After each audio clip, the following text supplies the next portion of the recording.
విజయ్ ప్రభుత్వానికి ప్రధాన రాజకీయ ప్రత్యర్థిగా ఎవరు ఎదుగుతారనే ప్రశ్నే తమిళనాట ఇప్పుడు కీలకంగా మారింది.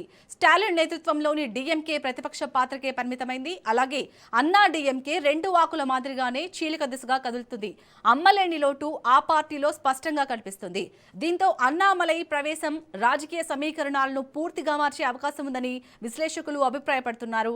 రాబోయే రోజుల్లో అసలైన ప్రతిపక్ష శక్తి ఎవరు అనే దానిపై స్పష్టత వచ్చే అవకాశం ఉంది. ఇక ఈ రోజు ఇదే అంశంపై డిబేట్ చేద్దాం. ప్రస్తుతం మనతో జూమ్ లైవ్ లో సిద్ధంగా ఉన్నారు విశ్లేషకులు బండారు రామ్మోహన్ రావు గారు. నమస్తే అండి రామ్మోహన్ రావు గారు. నమస్కారం. సార్, మనం చూసాం నిన్న బీజేపీకి అన్నామలై రాజీనామా చేశారు. సో కొత్త పార్టీ పెట్టబోతున్నారు అని తెలుస్తుంది. సో కొత్త పార్టీ పెడితే తమిళనాట ప్రజలు ఏ విధంగా స్వీకరించే అవకాశం ఉంది సార్? మీకు అట్లాగే రాజు న్యూస్ ప్రేక్షకులకు నమస్కారం. ఎవరైనా సరే పార్టీ పెట్టుకునే హక్కు ఉన్నది. అన్నామలై గురించి చెప్పాలంటే మీరు అద్భుతంగా చెప్పారు. నిజంగా చెప్పాలంటే మంచి నాయకుడు. అసలు సెక్యులర్ అనే పేరు మీద ఉన్న ద్రవిడ పార్టీలన్నిటికీ కంటకింపుగా మారింది. అన్నా డిఎంకే కానీ డిఎంకే కానీ ఇతర కాంగ్రెస్ తో సహా చాలా పక్షాలు ఆయన వ్యతిరేకించినాయి. అయినా సరే ఒక్కడిగా పోరాడి 2-3% ఉన్న ఓట్లను 11% పెంచి సీట్లు రాకపోయినా ఓట్ల శాతం పెంచారు ఆయన. అది చూసాం మనం.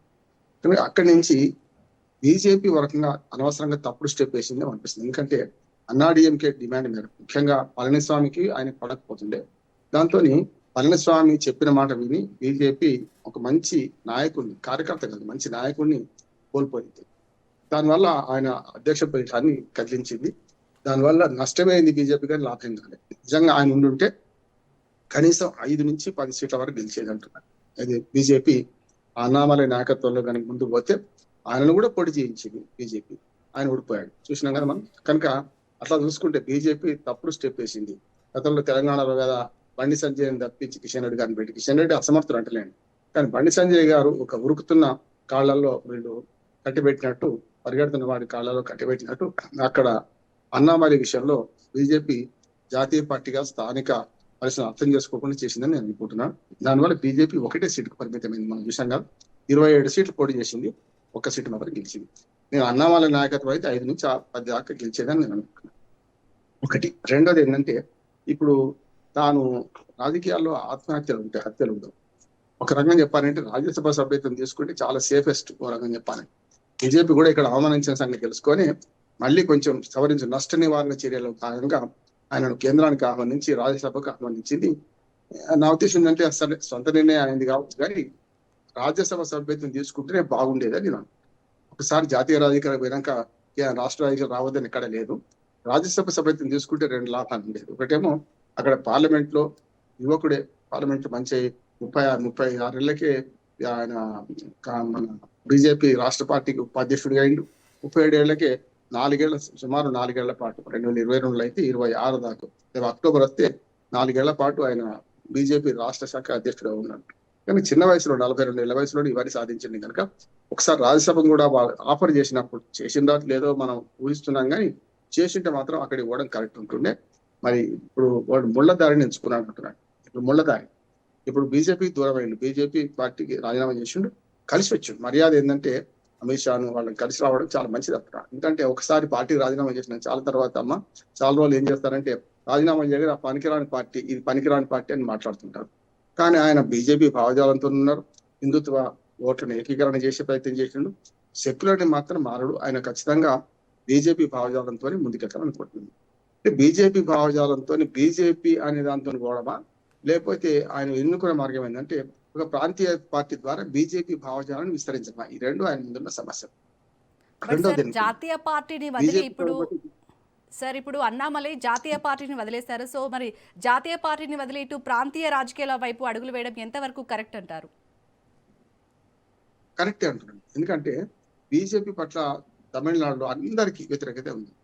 అన్నాడీఎంకే కూడినా కూడా ఒకనాడు హిందీ భాష 3వ భాషగా రుద్దుతా అని అమిత్ షా అంటే ఎన్నికలప్పుడు మొన్నటి ఎన్నికలప్పుడు కదా, అంతకు ముందు 2021లో జరిగిన ఎన్నికలప్పుడు మిత్రపక్షంగా బీజేపీ ఉండి కూడా అన్నాడీఎంకే ప్రజల కోసం ఈ హిందీ భాషను రుద్దడానికి వీల్లేదు, బీజేపీతో మనం కలిసి ఉన్నా సరే డిఎంకే మాట ఏదో మాది కూడా అదే అని చెప్పి గట్టిగా మాట్లాడింది. అందుకని అన్నాడీఎంకే కానీ డిఎంకే కానీ ద్రవిడ ప్రయోజనాలు, ముఖ్యంగా హిందీకి వ్యతిరేకంగా తాము ఎలుగెత్తి చాటే విషయాన్ని ఎక్కడా చేయలేదు.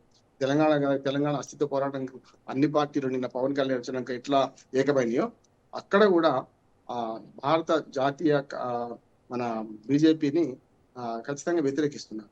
కనుక బీజేపీ రూపంగా పోతే ఇది మనకు వర్కౌట్ కాదని అర్థం చేసుకున్నది నా ఉద్దేశం. అంటే అన్నామలై వెనుక మరి అమిత్ షా ఆశీస్సులు ఉన్నాయా అని కూడా మాట అనిపిస్తుంది. ఎందుకంటే ఇక్కడ బీజేపీ అనే పార్టీపై ఉత్తరాది పార్టీ పనికిరాని పార్టీ, ఉత్తరాది పార్టీని మేము ఆహ్వానించము అని భీష్మించుకొని కూర్చుంటారు కదా. అంతెందుకు మన ఆంధ్రప్రదేశ్ లోనే బీజేపీకి మిత్రపక్షంగా ఎవరు లేకపోతే గెలిచిన సందర్భాలు లేవు, చూసినాం కదా. తెలంగాణ కర్ణాటకలో అది వేరుగా ఉంది. కనుక తమిళనాడులో వేళ్ళుకోవాలంటే ఖచ్చితంగా కేరళలోనైనా ఒక 3 సీట్లు సంపాదించుకున్నాం. కానీ ఇక్కడ మాత్రం వేళ్ళుకోవాలంటే అక్కడి లోకల్ పార్టీ నాయకుడే కావాలి, లోకల్ గా ద్రవిడుడే కావాలి అనే దానికి ఒక రకంగా బీజేపీ తనను తాను కుంచుకొని తనను తాను తక్కువ చేసుకొని ఈ అన్నామలై రూపంలో వేరే పార్టీ పెట్టిస్తుంది ఏమని నేను అనుకుంటున్నాను. ఇది ఒక కోణం, వేరే కోణం. ఎందుకంటే ద్రవిడుడు అన్నామలై తన తమిళనాడు సొంతం కనుక తాను ఏదైనా పార్టీ పెట్టి భావజాలం ఇదే.